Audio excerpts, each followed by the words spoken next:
In this video, I'm going to go through a request that I've had a few times recently, and that is going to be about building a Necromancy bossing preset. So a preset that you would use for all of Necromancy PVM pretty much, and then one you can adjust slightly depending on where you're going. I have made a PVM preset building guide a little while ago, quite a while ago now actually, and I've had people asking if I can do that again, but include Necromancy with it. So there's a couple of different things that you would have in this, but it is pretty similar and you will be applying most of the same logic to it. So we'll update it and include Necromancy. Here we go. So for those of you that don't use PVM presets, because I know there's some of you guys out there, and let me know in the comments if that is you, because like I say, I know for a fact there's some of you guys that don't.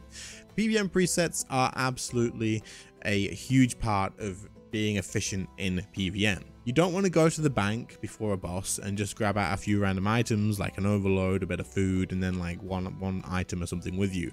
You want to have a baseline setup that you will load every single time, and then of course you save different versions of this for different bosses, as some places will require you to have different items than others. So what we're going to do is we're going to start off by going through a basic preset that you can then save and then load that every time you want to go to a new boss and just change or add a couple of things.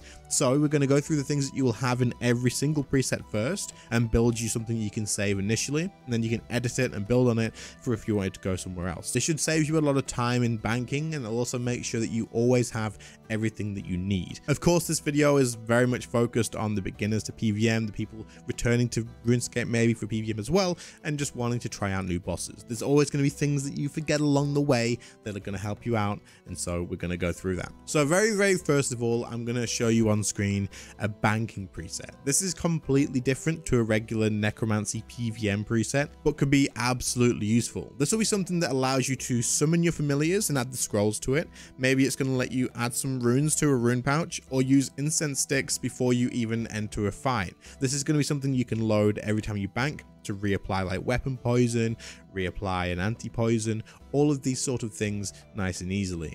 This is going to save you a lot of time, so if you want, you can just copy mine that's on screen right now, and this is pretty much all you're going to need in most situations. Sometimes there may be something you want to switch in and out in here, but just copy this, have all your incense sticks, the different familiars you may want to use, and a few other things that I'll label on screen for you, just in case you do want to copy my banking preset. With that being said, let's actually talk about setting up a PVM preset for Necromancy specifically. The reason we're only going to cover Necromancy in this video is because all the other combat styles are kind of irrelevant right now. So if they become relevant again, then I'll maybe go back and make that video for you guys then.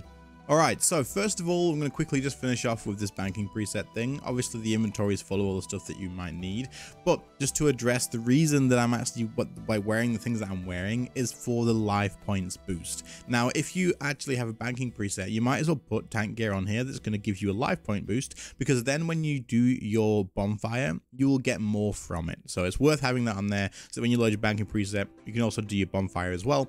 And the way bonfire works is the more health you have currently, the more boost you'll get from it. Even if you then go and change to power gear, you'll still get that extra from it. So it's definitely worth keeping that in mind. Cool. Right, so next we're going to talk about an actual Necromancy baseline preset. Now the reason you want to have one of these, if you're someone who's learning PVM, is because you can come back to this every time you're going to go to a new boss, and then you just load this and you just add in what you need. It saves you a bit of time, and it gets you in the habit of building presets, and it means that you just won't forget anything when you do so. Because if you've not been building presets loads of times, it's really easy to forget like the Excalibur or the Vitality Potion, all this sort of stuff, which can be really useful of course as well.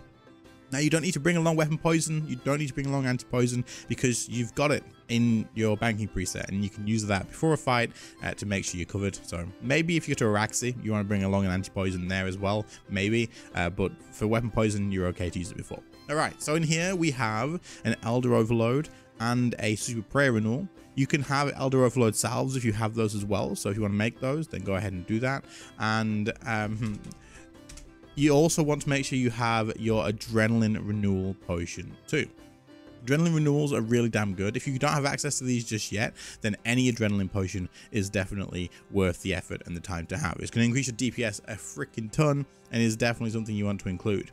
Then you have your ectoplasm for necromancy. Of course, you need to have these to conjure any spirits whatsoever. And then vulnerability bombs are self-explanatory. They're going to give you extra 10% damage, and you want to use these always, no matter what. Any boss, doesn't matter where it is, bring them along. They're worth it. They're cheap for the actual damage increase that you get. There's no doubt these are worth it. Then you got your Luck of the Dwarves for the extra chance it drops, of course, to switch at the end of a kill.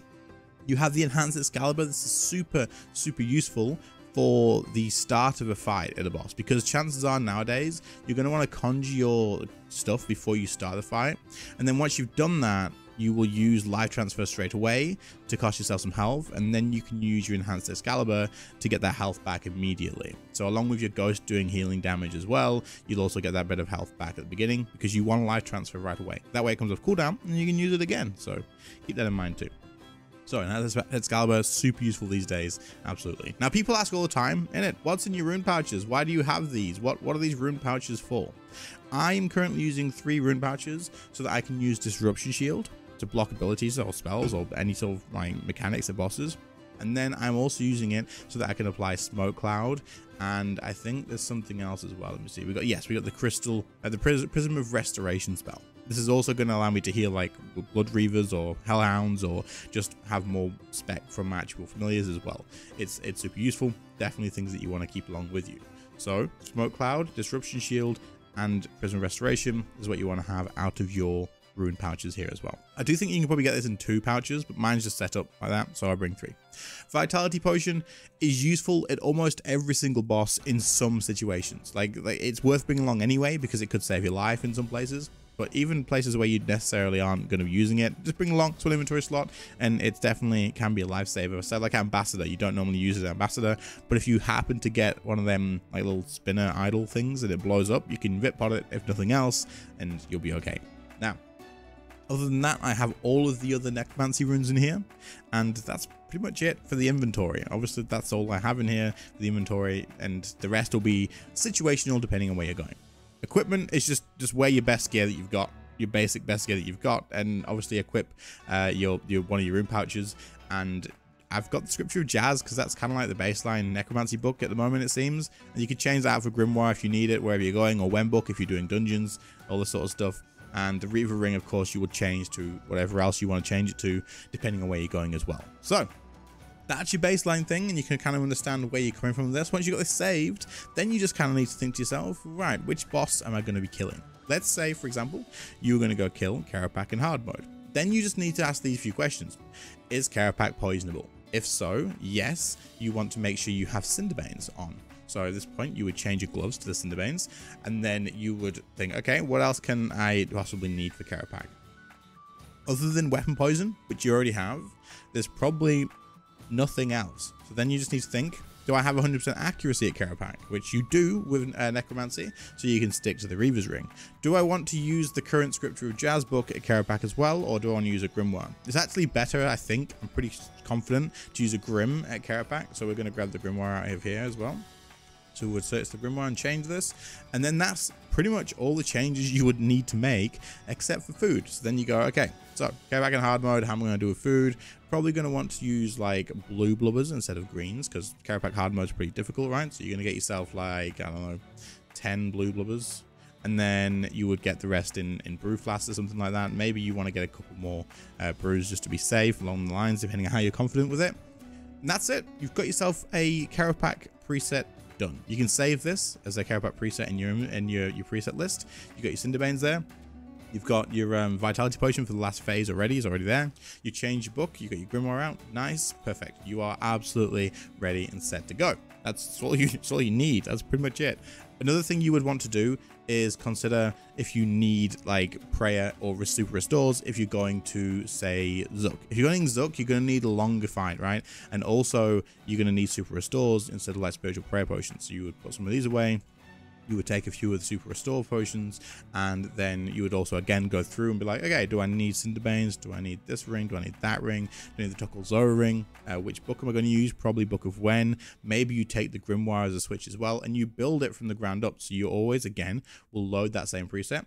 So we'll load this preset. Now we want to build for Zook. We go in and like, right, we know we need super restores for Zook because one of his specs. We know it's a long fight, so we're going to take 4. But we can keep in mind we got Penance Powder, so maybe you only take 3, depending on how you feel with that. And then you will change your book to the Wen book, and you can kind of see how this goes. I don't think I need to go through this over and over and over again. The Ring of Death's pretty good for Zook because of the adrenaline gain. You might want to use the Tuckle Zora if you have it. As you can see, you just adjust it to whatever you need, and then save the preset, And then if you're going somewhere else, like Raciel, you load the preset again, and you just put the other stuff in there. You get your salve amulet, you change that out, you change your scripture if you need to, it's already the right one, and then you just put the food in and go from there. This just makes it so that you're always going to remember to bring everything along with you, and it's just the best baseline to go off. You're never going to forget your adrenaline potion, you're never going to forget your Excalibur, you're never going to forget your Look of the Dwarves, you're never going to forget this and that, because of the fact that it's all already in your inventory. Your preset is already made. So get one of those made up until you're at a point where you just already have all the presets that you need, of course, because then you don't need to have one of these because you've got one for every boss anyway, and build it up from there and just add the stuff that you need. But keep in mind, brews and blubber jellyfish are by far the best food to use rather than like just an inventory of rocktails. Trust me, it's better. It saves you adrenaline. You may feel like you're using less, like more food or whatever, but it's 100% worth it for the adrenaline trade-off. Yeah. Hopefully you found this video helpful, guys. I know it was very much like me just explaining pretty simple things, straightforward things, but a lot of people are getting to the point where they're getting into PVM now, and it's great to see. And a lot of people aren't using presets, are missing like little things from the inventory. The amount of people that message me and say, oh, I'm struggling with this boss, can you have a look? And then I do, and they're just missing like a lot of the inventory stuff, and just sorting out a preset makes their life so much better. So figured we'd make this, seeing as we had a couple of requests for it, and for those other things as well. But yeah, there you go. Hopefully it was helpful. If it was, leave a like, sub to the channel if you are new, ask any questions that you have in the comments, or message me on Discord. And other than that, I'll catch you all in the next one. See you later, guys. Bye.